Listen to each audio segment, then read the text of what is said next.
Pimp your backgrounds. Are you tired of the same old plain colors or predefined gradients? What can you do to create a nice background? Well, let's run down some of the techniques on how you can take your backgrounds to another level. We'll start off with a blue rectangle and convert it to a smart object.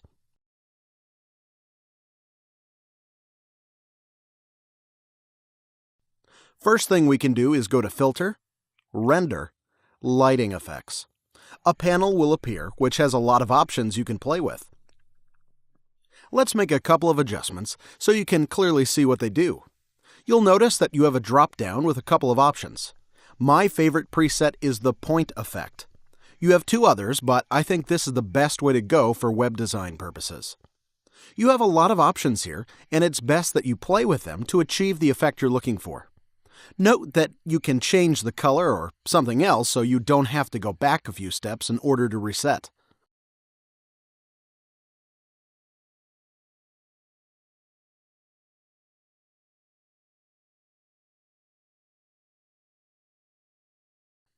Let's say we're happy with the result and commit to the changes.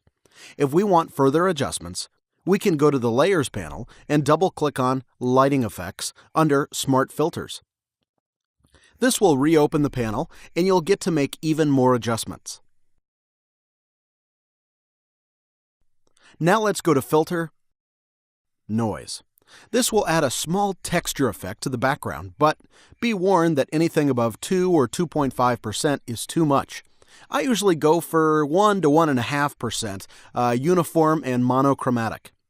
Another easy way to pimp up your background is to add a pattern overlay from the FX panel.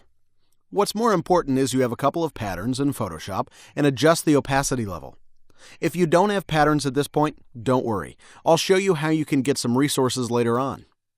The opacity of the pattern heavily depends on the colors and the effects already applied, so be sure to adjust based on what you see and not on certain percentages.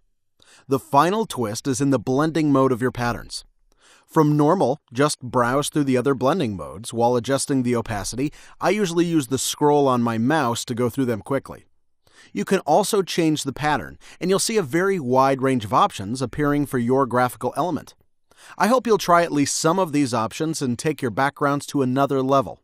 Forget about simple gradients and solid colors. These are fun and have a high visual impact.